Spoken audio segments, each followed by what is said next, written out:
तो ध्यान देंगे, सबसे पहले कुछ स्टूडेंट का यूनिट टेस्ट का कॉपी रह चुका था और ऑनलाइन में जो एक भेजे थे मेल पे अटैचमेंट यूनिट टेस्ट का, लेकिन बहुत सारे स्टूडेंट्स का पीडीएफ तो सही था, लेकिन कुछ बस केवल फोटो, मतलब फोटो लिए और डायरेक्ट आपने मेल कर दिया। मैंने बोला था कि पीडीएफ बनाकर उसको अटैचमेंट को भेजना था। ठीक है, पहले ऑनलाइन स्टूडेंट्स का मैं मार्क्स बता देता हूं।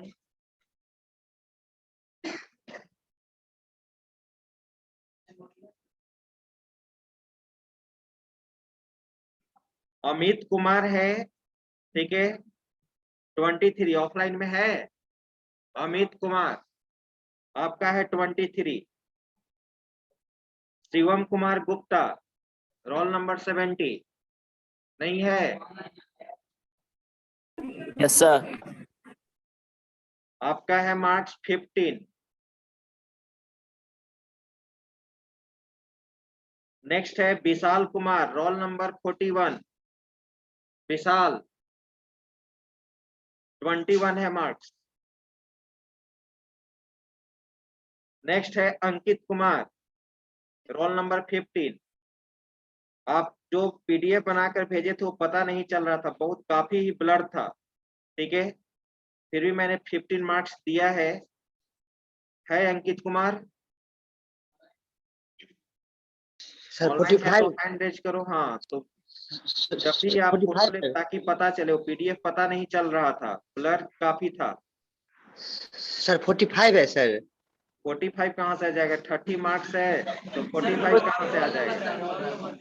रोल नंबर बोल रहे हैं। क्या नाम था? अंकित कुमार। अंकित कुमार रोल नंबर तुम्हारा क्या है? 15। No sir 45। Roll number mention किया था? हाँ सर 45। नहीं तो उसमें तो 15 करके कुछ लिखा हुआ था। 2 अंकित है। 3-4 अंकित कुमार सर है सर। ऑनलाइन में तो एक ही अंकित कुमार का है। बात नहीं कीजिए, बात नहीं करो। ऑनलाइन में एक ही अंकित कुमार है, तो तुम्हारा ही होगा। हाँ 750 है सर, है आईडी 750। इसका हाँ तो ऑफलाइन है तो इसका तो ऑफलाइन कॉपी में, वही तो मैं बोल रहा हूँ कि ऑनलाइन में केवल एक ही अंकित कुमार का अटैचमेंट था। रंजीत कुमार पांडे, रंजीत कुमार पांडे। Yes sir. आपका है 18। सुमित राज रोल नंबर 36 है। सुमित ऑनलाइन में हो जी? Yes sir. तुम गूगल से कट कॉपी पेस्ट किए हो? कमेंट में मैंने लिख दिया है गूगल। तुम्हारा मार्क्स है 12। Rishabh Kumar roll number 1 15। Question 3 attempt करना था ऋषभ कुमार, और आपने सभी क्वेश्चन अटेम्प्ट कर दिया। 5 में 5। ठीक है, तो अगर इस सिचुएशन में क्या होता है कि फर्स्ट 3 क्वेश्चन आपका चेक होगा, आगे का क्वेश्चन चेक नहीं होगा। 15 है आपका। नेटवर्क प्रॉब्लम की वजह से हो गया, पता नहीं चला। सचिन सिंह रोल नंबर 35 15 है। सुशील कुमार है। सुशील आईडी है 7823। Yes sir, yes sir. Sushil 17 है। 17। अभिषेक कुमार रोल नंबर 76 है। अभिषेक 16 है आपका marks. Kundan Kumar yes sir. 7911 आपका Yes, आईडी है। 27 है आपका, आपने अच्छा लिखा था 27। जितेश कुमार, जितेश है रोल नंबर 7।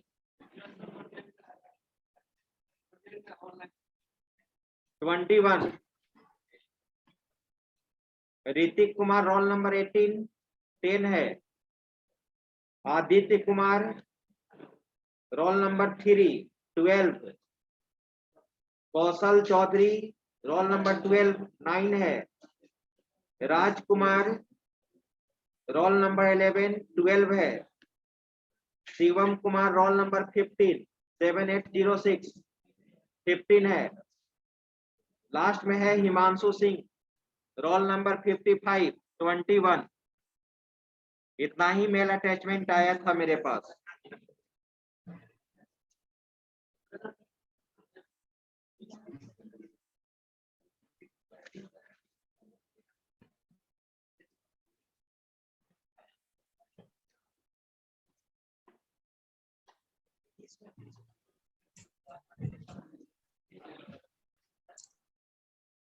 क्या था जी? Rajnish Kumar roll number 4। रजनीश है? Yes sir. Yes sir. तुम्हारा है मार्क्स 18। Yes sir. हाँ, इसको तो पता है हुए थे, अब याद नहीं है किसको, सब सारा एक ही में है। ऋतिकेश कुमार, ऋतिकेश आपका है 16। ले जाइए कॉपी देखिए। ये फर्स्ट यूनिट टेस्ट है, ये डेमो है एक तरह से, इसका मार्क्स हम ऐड नहीं करेंगे, लेकिन नेक्स्ट जो होगा वो यूनिट टेस्ट, ठीक है, उसका मार्क्स ऐड होगा इंटरनल में। शिवम गुप्ता 29।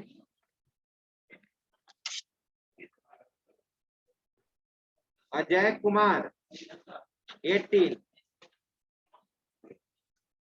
दो पेज था जी, पढ़ा दो। केशव, केशव। Rohit Kumar roll number 39।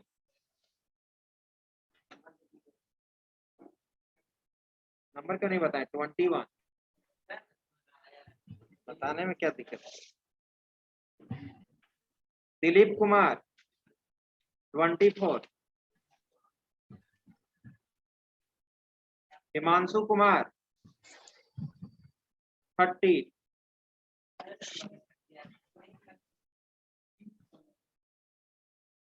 विकास कुमार है, विकास रोल नंबर 62।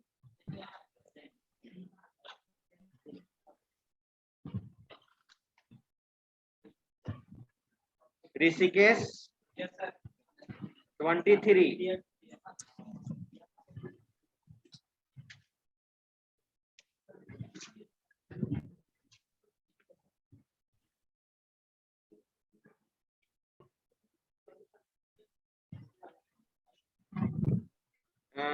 रितेश रंजन 13। दो।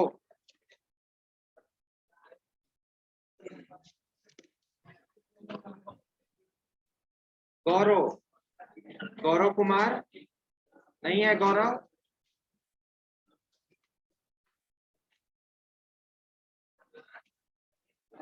सूरज कुमार, सूरज है?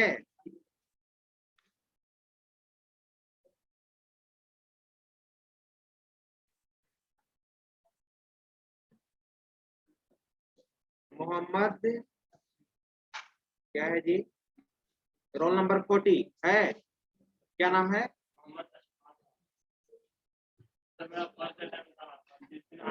आपने बिल्कुल सही नहीं लिखा है, आपका मार्क्स बहुत पुअर है, 4 है, ठीक है। आपने मे भी क्लास नहीं किया है, कोई दिक्कत नहीं है, ठीक है। ठीक ठीक ठीक। केशव कुमार 21। बहुत शॉर्टकट में लिखा है। कमल सिंह 15।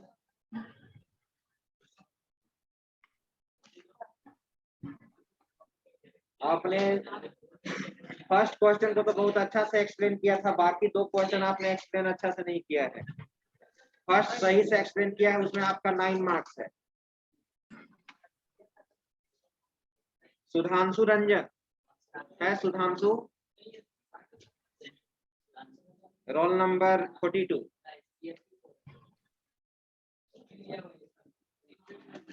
वो इसलिए चुप है, उसको ले लिया होगा, उसको चेक कर लिया होगा। लिखा मार्क्स देखिए, मनीष कुमार, मनीष 30 में। पेटू कुमार, पेटू आपको भी मेहनत करना होगा, 9 है मार्क्स, देखिए बहुत कम लिखे हैं।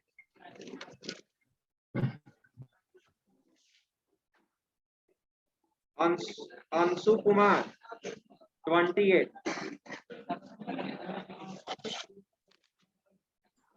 आपने सही लिखा है।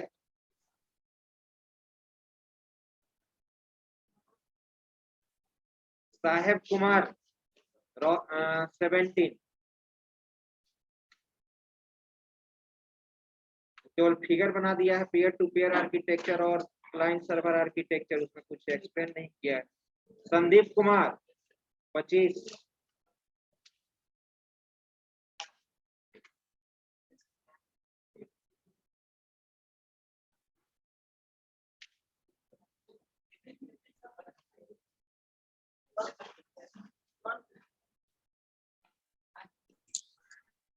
प्रकाश 26,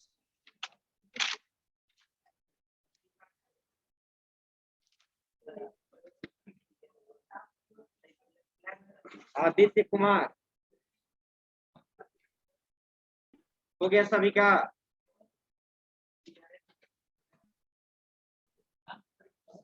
चलिए बताइए, क्या हम लोग देख रहे थे, क्या पढ़ रहे थे?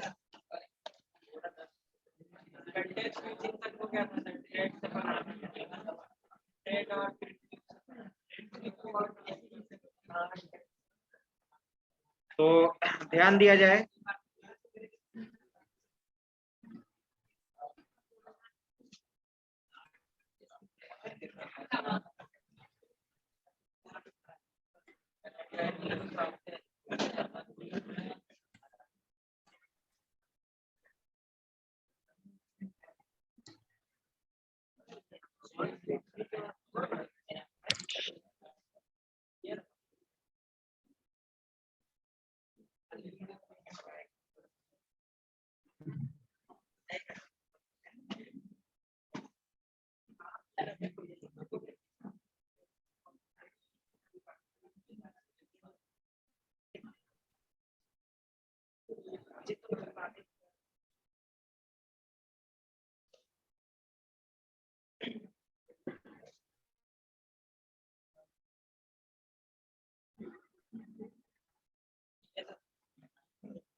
देखिए ध्यान दो, एक टर्म है आपका थ्रेड, ठीक है? थ्रेड क्या होता है?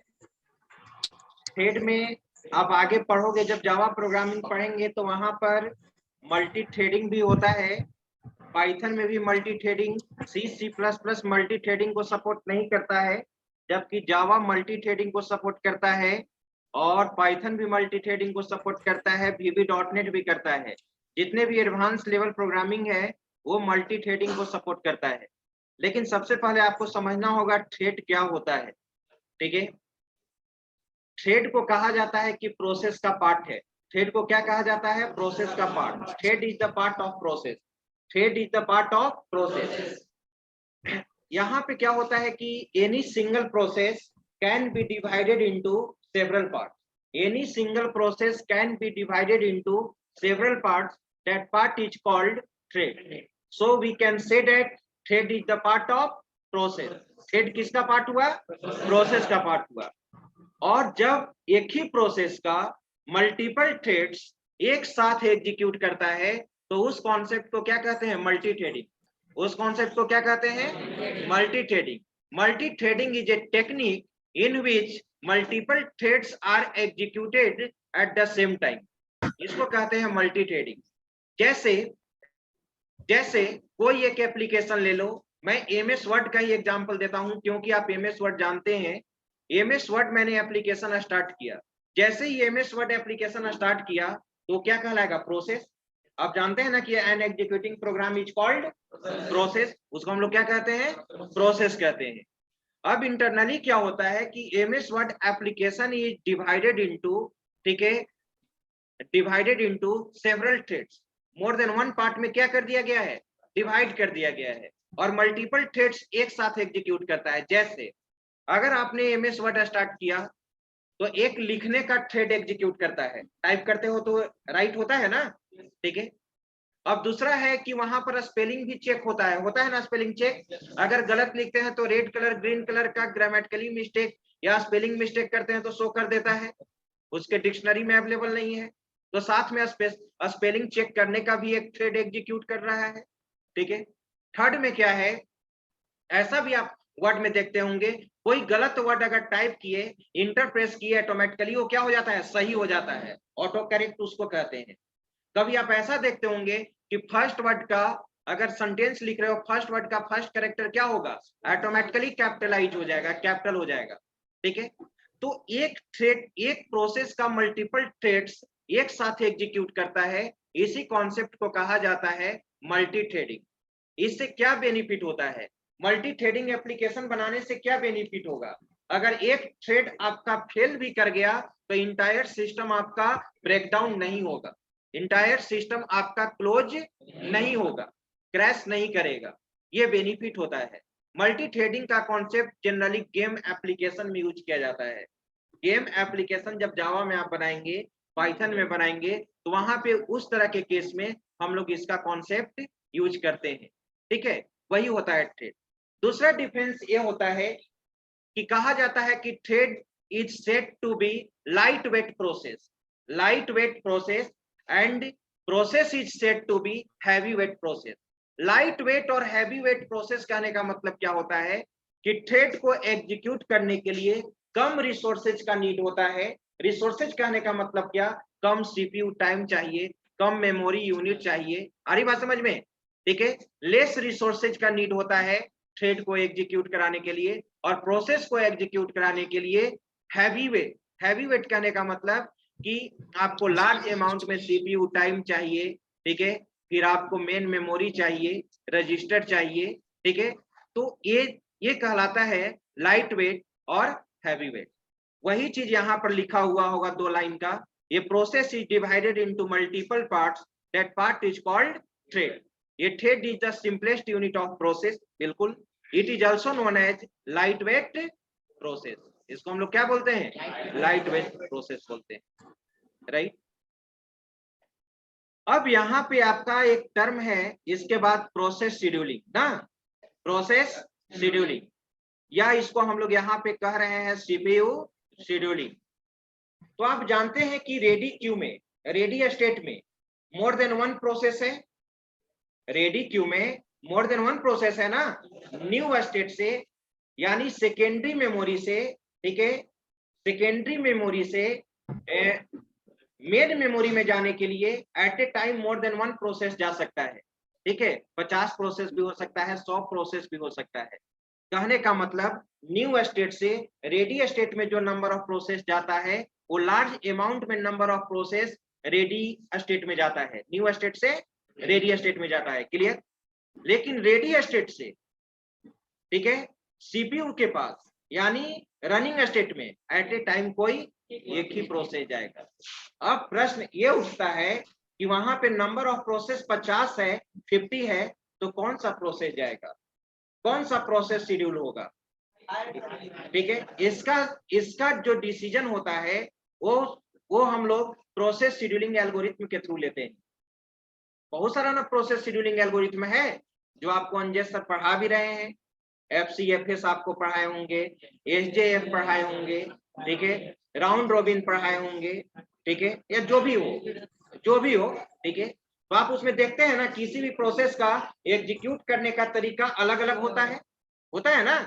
तो नंबर ऑफ प्रोसेस को एग्जीक्यूट कराने के लिए कहने का मतलब कि रेडी स्टेट से रनिंग स्टेट में प्रोसेस को भेजने के लिए कौन सा प्रोसेस कब एग्जीक्यूट करेगा, कब शेड्यूल होगा, इसका हम लोग डिसीजन लेते हैं प्रोसेस शेड्यूलिंग एल्गोरिथम के द्वारा। और यही जो शेड्यूलिंग होता है इसी प्रोसेस को हम लोग क्या कहते हैं, प्रोसेस शेड्यूलिंग कहते हैं। प्रोसेस शेड्यूलिंग कहते हैं। और यहाँ पर शेड्यूलर काम करता है। क्या काम करता है? शेड्यूलर एक स्टेट से दूसरे स्टेट में जो भेजता है, यानी रेडी स्टेट से रनिंग स्टेट में जो प्रोसेस को भेजता है, वो कौन है? वहां पर शेड्यूलर है। वही चीज यहाँ पर लिखा हुआ है, ठीक है, जो मैंने अभी समझाया। मैं ये भी पढ़ देता हूँ जो लिखा हुआ है। Process scheduling is a technique in which we determine the next process to be executed on the CPU. Process scheduling एक ऐसा टेक्निक है जिसके द्वारा हम लोग डिटरमाइन करते हैं कि कौन सा प्रोसेस सीपीयू के पहले जाएगा। इन दिस केस ये scheduler is a operating system program. Scheduler एक प्रकार का ऑपरेटिंग सिस्टम प्रोग्राम है जो क्यू से प्रोसेस को सिलेक्ट करता है और सीपीयू के पास क्या करता है? सबमिट करता है। After that submit to CPU for execution. Scheduler is also known as dispatcher. Scheduler को हम लोग क्या कहते हैं? डिस्पैचर कहते हैं, राइट। अब यहाँ पे ये तो प्रोसेस शेड्यूलिंग तो आप जान गए कि प्रोसेस शेड्यूलिंग एक ऐसा टेक्निक है, एक ऐसा एक्टिविटी है जिसमें एक प्रोसेस एक स्टेट से दूसरे स्टेट में जाता है एग्जीक्यूट करने के लिए। लेकिन अब यहाँ पे जो एक स्टेट से दूसरे स्टेट में जो प्रोसेस को ले जाता है उसका नाम है शेड्यूलर। और डिफरेंट तरह का शेड्यूलर होता है, डिफरेंट तरह का शेड्यूलर होता है, 3 तरह का शेड्यूलर होता है। और शेड्यूलर किस क्यू में काम करता है? जो नंबर ऑफ प्रोसेस जहां पे स्टोर रहता है, नंबर ऑफ प्रोसेस जहां पे स्टोर रहता। मैंने बोला कि न्यू स्टेट में भी बहुत सारा प्रोसेस है ना, रेडी स्टेट में भी बहुत सारा प्रोसेस है, लेकिन रनिंग स्टेट में कोई भी क्यू नहीं होता है। वहां क्यू का क्या जरूरत है? रनिंग स्टेट में तो एट ए टाइम तो सीपीयू के पास कोई एक ही प्रोसेस जाएगा ना, वो तो डायरेक्ट एग्जीक्यूशन के लिए जा रहा है। तो वहां रनिंग स्टेट में कोई भी क्यू नहीं है। क्यू कहां पे है? वेटिंग स्टेट में है, रेडी स्टेट में है और न्यू स्टेट में है।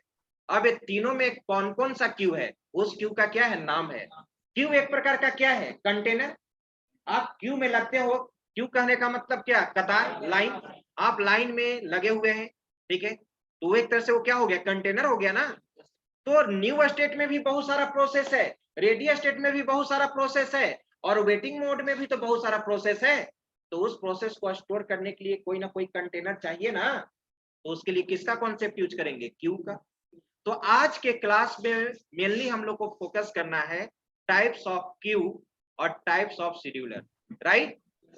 ठीक है, मैं बता देता हूं पहले scheduler. What is scheduler? Scheduler is a operating system program which is used to select, ठीक है, which is used to select process from one state and submit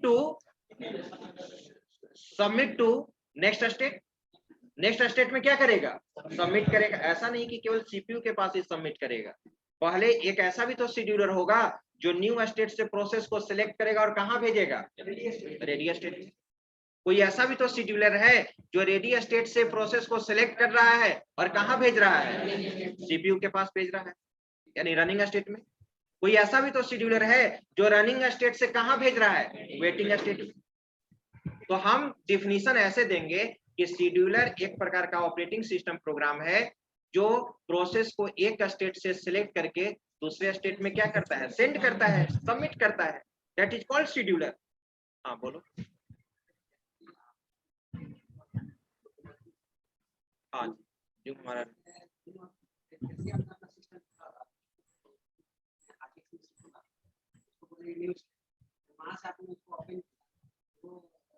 ready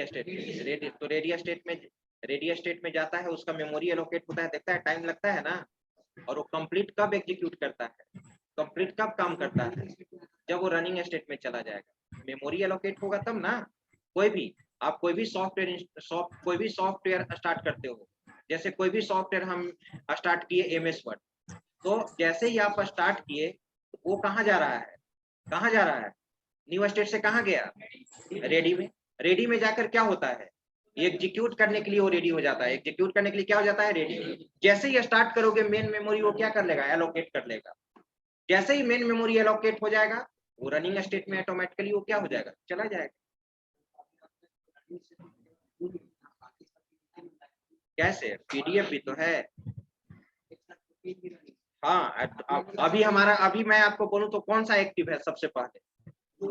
नहीं, जूम का, अब जूम के ही है। अभी हम पीडीएफ यहाँ पे ओपन किए। हाँ, अभी पीडीएफ रनिंग में है। जूम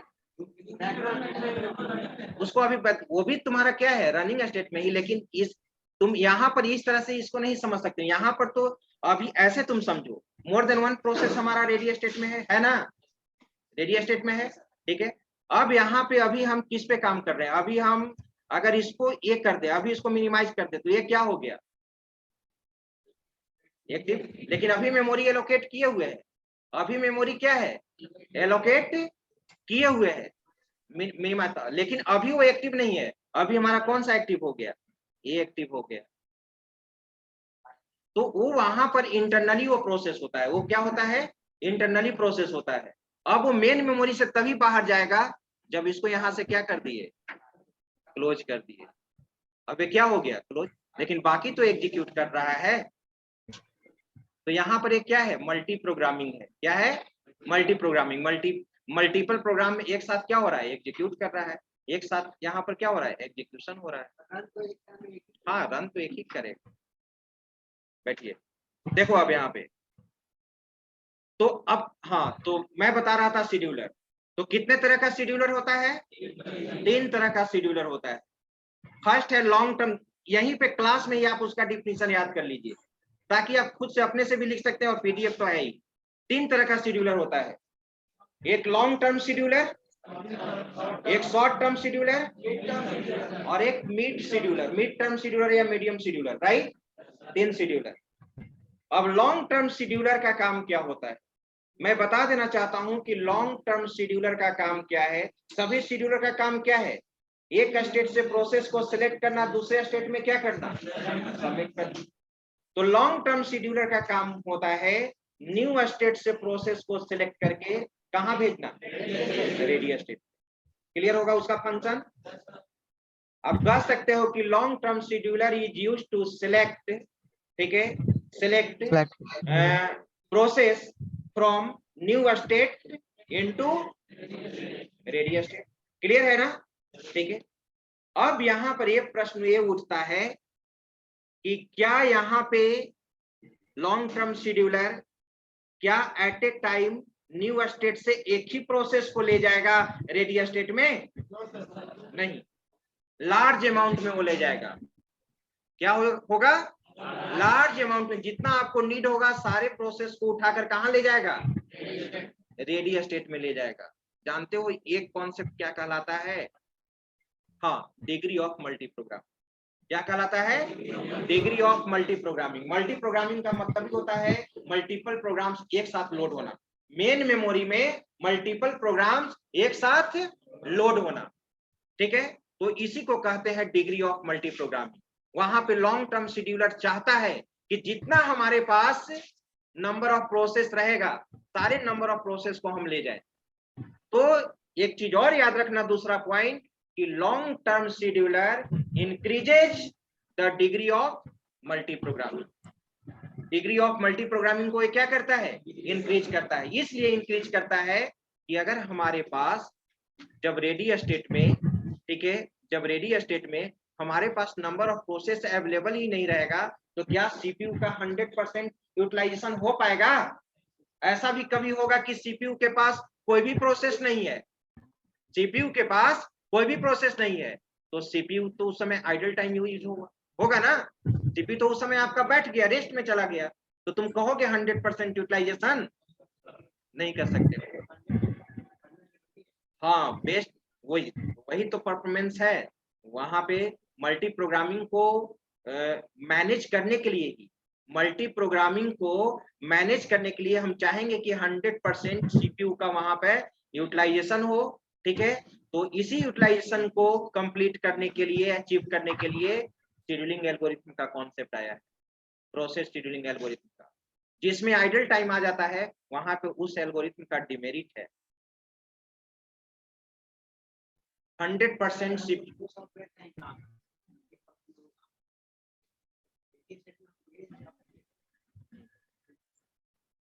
तो तुम केवल 2 ही तुम्हारा ना नीड है। क्या कहीं तुम किसी कंप्यूटर मेजर कंप्यूटर पे वहां बैठ रहो तो एक ही प्रोसेस नहीं रहता है, तो आपके अनुसार नीड के अनुसार कोई फंक्शनिंग नहीं ना काम करेगा। ठीक है, अब मान लो कि सपोज आप जैसे सपोज कोई भी कॉन्फ़िगरेशन, अब तुम लैपटॉप एक लिए हो, ठीक है, लैपटॉप आप लिए हैं, आपको कम कॉन्फ़िगरेशन में भी काम चल जाएगा। लेकिन जिसको ग्राफिक्स पे बहुत ज्यादा वर्क करना है, तो क्या आप जितना रैम यूज करते हैं उतना रैम पे उसका काम करेगा? अगर उस पे हैवी सॉफ्टवेयर पे अगर उसको काम करना है, तो जो आपका प्रोसेसर का स्पीड है वो आपके लिए एप्लीकेबल नहीं है, लेकिन ठीक है, आपके लिए एप्लीकेबल है, लेकिन क्या उसके लिए एप्लीकेबल होगा? नहीं होगा। तो आपके नीड पे ये डिपेंड करता है। आप सोच रहे हो कि एक प्रोसेस या 2 प्रोसेस या 4 प्रोसेस, लेकिन ऐसा नहीं ना होगा कि हमारे पास 4 ही प्रोसेस होगा, हमारे पास तो हजारों प्रोसेस हो सकता है। जब आप सुपर कंप्यूटर पे काम करेंगे, मेन फ्रेम कंप्यूटर पे काम करेंगे, तो क्या वहां पर 2 प्रोसेस और 3 प्रोसेस होगा? नहीं होगा। ठीक है, तो 2 पॉइंट समझ गए। 2 पॉइंट, लॉन्ग टर्म शेड्यूलर का न्यू स्टेट से रेडी स्टेट में ले जाएगा। दूसरा, डिग्री ऑफ मल्टी प्रोग्रामिंग को क्या करेगा? इंक्रीज करेगा। थर्ड, लॉन्ग टर्म शेड्यूलर को लॉन्ग क्यों कहा जाता है? लॉन्ग का मतलब यहाँ पर क्या है, आगे पढ़ेंगे ना। Short term scheduler, long term scheduler को यहाँ पे लॉन्ग क्यों कहा जाता है? क्योंकि ज्यादा टाइम लेता है। न्यू स्टेट से रनिंग स्टेट, न्यू स्टेट से रेडी स्टेट ले जाने में वो क्या होता है? शॉर्ट टर्म शेड्यूलर से ज्यादा समय लेता है। ठीक है, इसलिए इसको क्या कहते हैं? Long term scheduler. Long term scheduler slow काम करता है और शॉर्ट टर्म शेड्यूलर क्या काम करता है? फास्ट काम करता है। फिर आपको आगे पूछा जाएगा, जब हम ये सारा डिफिनेशन बता देंगे तो आपसे कंपेयर करने के लिए पूछेंगे, what is difference between long term scheduler and short term scheduler. अभी तो हम लोग डिफिनेशन ना देख रहे हैं, फिर आपको कंपेयर करना होगा। तीसरा पॉइंट भी क्लियर। लॉन्ग टर्म शेड्यूलर को लॉन्ग क्यों कहते हैं? क्योंकि जो प्रोसेस को एक स्टेट से दूसरे स्टेट में ले जाता है, समय ज्यादा लेता है, इसके कारण से इसका एग्जीक्यूशन क्या है? स्लो है। और शॉर्ट टर्म शेड्यूलर क्या है? फास्ट है। एक डिफरेंस हो गया। ठीक है, सेकेंड पॉइंट, सेकेंड पॉइंट में क्या? Degree of multi programming. कैसे degree of multi programming increase करता है? न्यू स्टेट, मैंने क्या बोला कि रेडी स्टेट में मोर देन 1 प्रोसेस होना चाहिए ना। तो लॉन्ग टर्म शेड्यूलर क्या करता है? At a time new state से जितने भी नंबर ऑफ प्रोसेस होगा, सारे नंबर ऑफ प्रोसेस को वहां से सिलेक्ट करेगा और किसके पास सबमिट करेगा? रेडी स्टेट में। रेडी स्टेट में सबमिट करेगा। ठीक है, यही क्या कहलाता है? Degree of multi programming. Degree of multi programming, clear. और समय उसको क्यों ज्यादा लगता है? और शॉर्ट टर्म शेड्यूलर को समय बहुत कम लगता है, फास्ट काम करता है, क्योंकि ये बहुत ज्यादा नंबर ऑफ प्रोसेस को न्यू स्टेट से रेडी स्टेट में क्या करता है? सबमिट करता है। और short term scheduler at a time एक ही प्रोसेस को सिलेक्ट करता है और सीपीयू के पास भेजता है। मैंने प्रीवियस क्लास में कुछ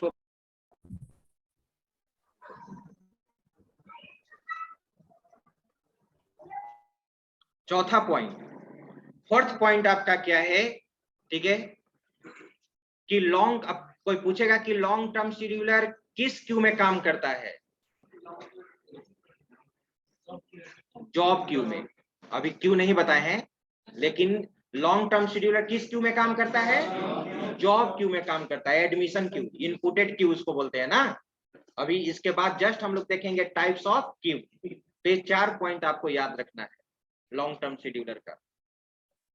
ठीक है, याद होगा और आप इसको आसानी से भी लिख सकते हैं।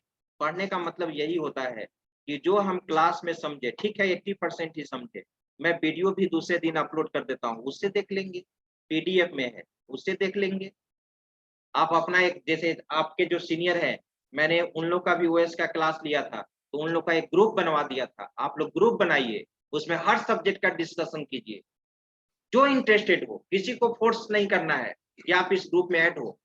जो आपके ग्रुप में, जो एक ग्रुप बनाइए, पर्सनल ग्रुप, ठीक है, और उसमें केवल डिस्कशन का एक समय डिसाइड करो। आप सब लोग जानते हो कि जूम कैसे यूज करते हैं ना। ठीक है, आपके लिए 40 मिनट ही एप्लीकेबल होगा।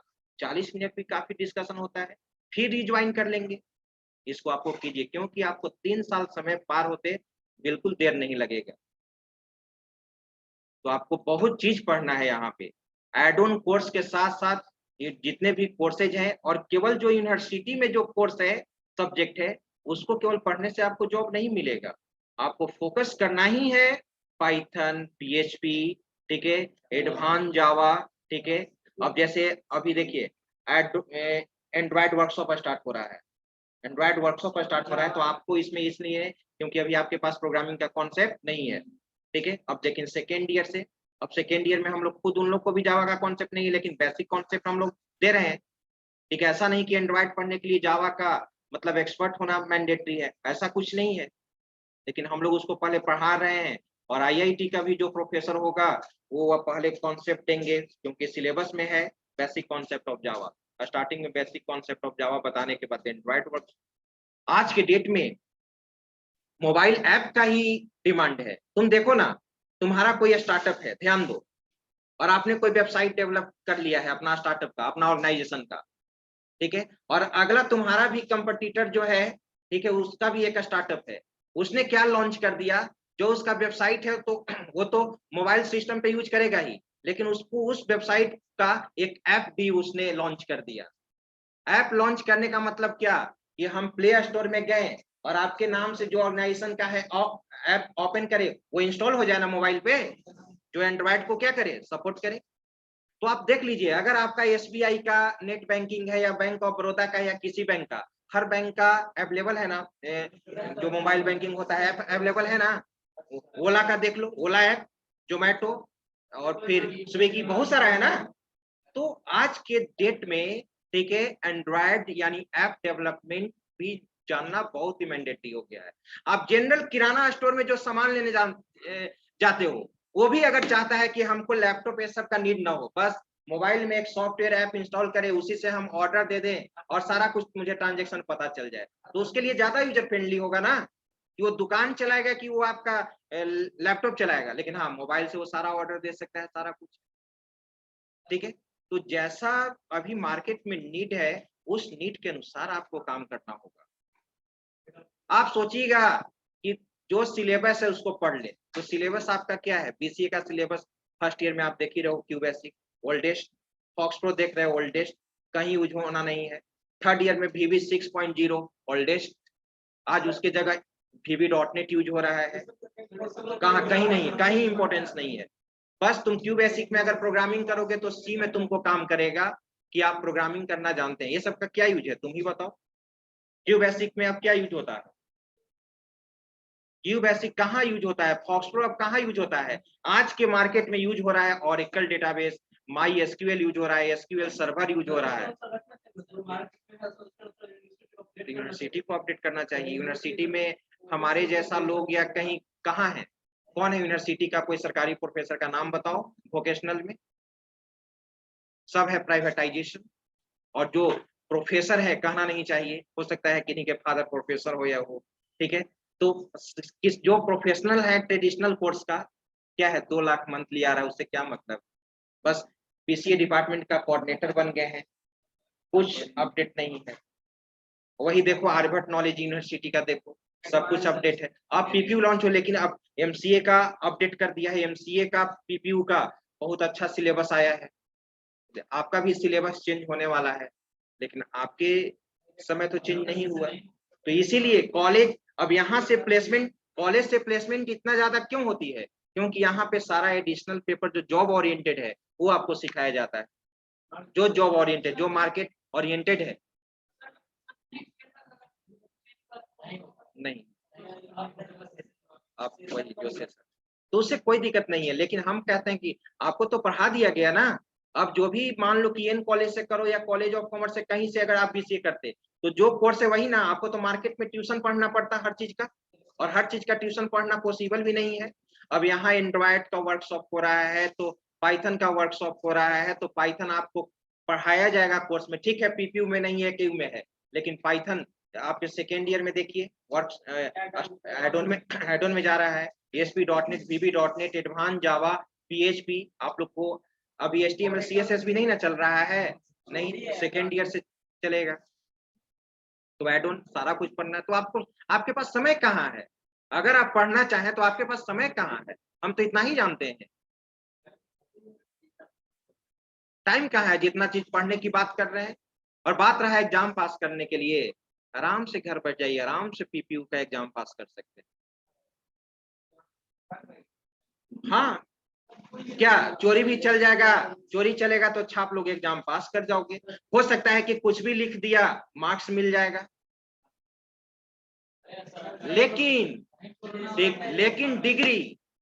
लेकिन डिग्री तो बस एज ए सीढ़ी की तरह काम करता है।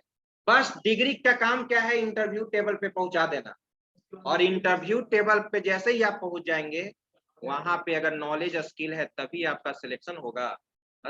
आपको ये लगता होगा कि हमारे भैया या हमारे कोई रिलेटिव तो ये मल्टीनेशनल कंपनी में है, जॉब तो हो ही जाएगा। नहीं, कुछ नहीं कर पाएंगे आज के डेट में। ठीक है, प्लेसमेंट ठीक है, उनको मैनेजर या एचआर से अच्छा टर्म होगा, आपका प्लेसमेंट हो जाएगा और कंपनी में जा रहे हो और तुमको काम करना आ ही नहीं रहा है, तो 2 मंथ, 3 मंथ, 4 मंथ, 6 मंथ, 1 साल, उसके बाद भगा देगा ना। तो कंपनी जो आती है यहाँ इंटरव्यू लेने, उसको मतलब नहीं है कि आप कितना जानते हैं, उसको इंटरव्यू से ये आपके लेवल को चेक करती है कि जो ट्रेनिंग दिया जाएगा उसको आप कर लेंगे या नहीं। अब जैसे कोई चीज हम बता रहे हैं तो आपको समझने में कैपेसिटी है ना, लेकिन कुछ ऐसे भी स्टूडेंट हैं जिसका बेस थोड़ा सा ज्यादा कमजोर है, उनको काफी मेहनत करना, ऐसा नहीं कि वो भी नहीं समझेंगे, लेकिन उनको मेहनत करना होगा, उनको मेहनत करना होगा, और सभी को मेहनत करना है तभी पॉसिबल है। और एक जगह आप ये मत दिमाग में लाओ कोई विप्रो में ज्वाइन करेंगे तो हमको 3 लाख साल में बनेगा, या 23,000 मिलेगा, या 18,000 मिलेगा, या 20,000 मिलेगा। आप जिस ट्रैक से आप पढ़ाई कर रहे थे, आपका मेन पर्पस था प्रोग्रामर बनना, ठीक है, मल्टीनेशनल कंपनी का आई कार्ड पहनना, टीसीएस का, विप्रो का, और वहां से जिस टेक्नोलॉजी पे आप काम करोगे, ठीक है, वही आपको आगे बढ़ा देगा। फिर आपको किसी का गाइडलाइंस का जरूरत ही नहीं पड़ेगा, ठीक है। फिर आपका सारा एक्टिविटी चेंज हो जाएगा। फ्लाइट का टिकट बुकिंग होता है, फ्लाइट से आओगे जाओगे, छुट्टी का कोई पेमेंट नहीं, सब एक एचआर पॉलिसी। और ऐसा हुआ कि आप पढ़ लिए, यहाँ पर खूब नॉलेज हो गया, टीसीएस विप्रो नहीं ज्वाइन किए, पटना का कोई लोकल कंपनी है, हाँ पीएचपी का जॉब करो, पीएचपी वेबसाइट बनाओ, 10,000 15,000, तो उसका क्या अचीवमेंट है, क्या वैल्यू है? वो तो आपके जैसा वो स्टार्टअप है, वो अच्छा मार्केट से कमा रहा है, 10 स्टूडेंट का एक स्टार्टअप ले लिया है, या 4 स्टूडेंट मिलकर वो काम कर रहा है अपना, उसको कहते हैं अपना स्टार्टअप ना। लेकिन आप उसके अंदर अगर वर्क कर रहे हैं तो आप बोलो कि क्या वो मल्टीनेशनल कंपनी है? आपका उस एक्सपीरियंस का कोई वैल्यू होगा? और इसके साथ टीसीएस विप्रो में जा रहे हैं तो आपको मास्टर डिग्री भी वो करा दे रहा है, और जैसे ही 4 साल आप उसमें 4 साल किसी भी कंपनी का, मल्टीनेशनल कंपनी का आप एक्सपीरियंस लेकर जाओगे तो कहीं कोई प्रॉब्लम होगा ही नहीं, आपको सारा कुछ आइडियाज हो जाएगा, सारा कुछ वहां पे रहने के बाद ही सारा कुछ आपका एक्टिविटी चेंज हो जाएगा, कम्युनिकेशन भी सही हो जाएगा, सारा कुछ सही हो जाएगा। बस वहां पर आपको ये करना है कि जब आप यहाँ आए हैं तो आप किसी भी तरह से प्लेसमेंट ले लीजिए, और प्लेसमेंट तभी होगा, हम लोग शुरू से देखे हुए हैं, प्लेसमेंट उसी स्टूडेंट का होता है जो शुरू से, ठीक है, टीचर जैसे कह दिया कि नहीं इसका प्लेसमेंट हो जाएगा तो हो ही जाता है, क्योंकि मुझे मालूम है कि आप क्या कर रहे हैं। अब 3 साल अगर हम आपको पढ़ाएंगे हर सेमेस्टर में, तो मुझे पता नहीं चलेगा कि किस स्टूडेंट का क्या परफॉर्मेंस है, पता चलेगा ही। आज आप यूनिट टेस्ट में जैसे उसका, ठीक है, उसने क्लास नहीं किया, ठीक है, 4 मार्क्स लाया, कोई दिक्कत नहीं मुझे, लेकिन जब अगला यूनिट टेस्ट होगा फिर उसका कोई सुधार नहीं देखे, फिर अगला यूनिट टेस्ट लिए फिर आपका कोई इंप्रूवमेंट नहीं है, तब तो कहीं ना कहीं आपका फॉल्ट है, उस चीज को सही करना होगा। तो हाँ, विप्रो का इसमें लगभग हर बैच से अभी फर्स्ट राउंड हुआ है ना, अभी रिजल्ट नहीं आया है, लेकिन जो सबमिशन हुआ है सक्सेसफुली, हर बैच से लगभग हमको लगता है कि 22, 23, 24 का हुआ है एक राउंड में, अभी उसका रिजल्ट नहीं आया है।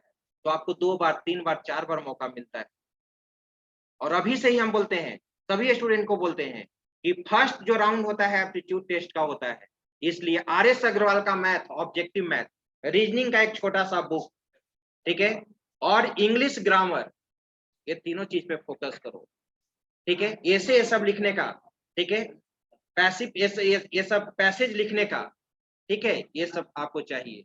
उसका सिलेबस है विप्रो का। RS अग्रवाल का मैथ नहीं, ऑब्जेक्टिव जो मैथमेटिक्स नहीं आता है, अर्थमेटिक।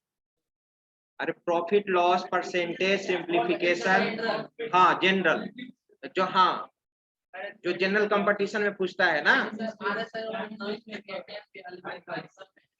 तो ऑब्जेक्टिव वही, हाँ जनरल, इसमें नहीं रहता है सारा टॉपिक, सिंप्लीफिकेशन का, प्रॉफिट लॉस, परसेंटेज, टाइम ना।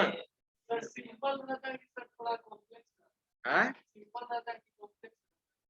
नहीं वो, हाँ जी यही है।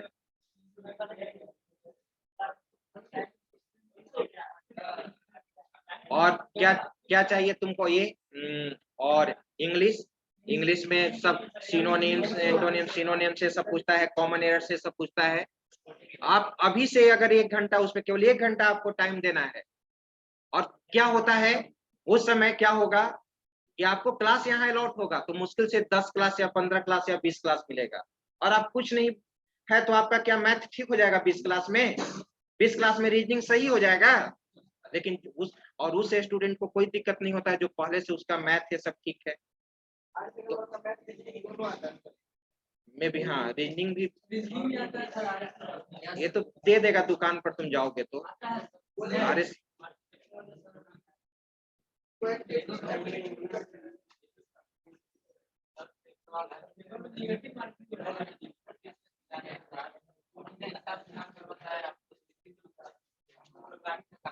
हाँ नहीं, वो आपको प्लेटफॉर्म देगा, ठीक है। अब कोई जरूरी नहीं है कि आप जावा में ही वर्क करो, हो सकता है कि आपको डेटाबेस पे भी काम दे सकता है ना। हाँ लेकिन किसी न किसी टेक्नोलॉजी पे आपको काम करेगा, आप डिसाइड नहीं करोगे। हाँ बोलो सूरज कुमार। सर आज एप्टीट्यूड टेस्ट का रिजल्ट दिए हैं क्या? क्या?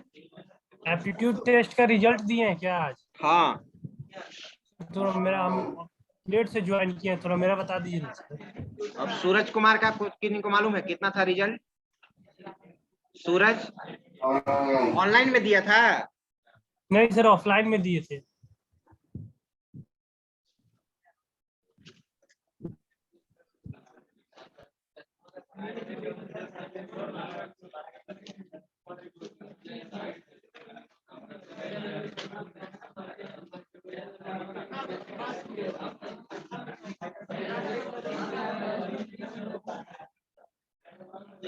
पंद्रह है तुम्हारा, रोल नंबर 38 ना? Yes sir, 38 15 out of 30। Okay. हाँ चलो ठीक है। सबसे पहले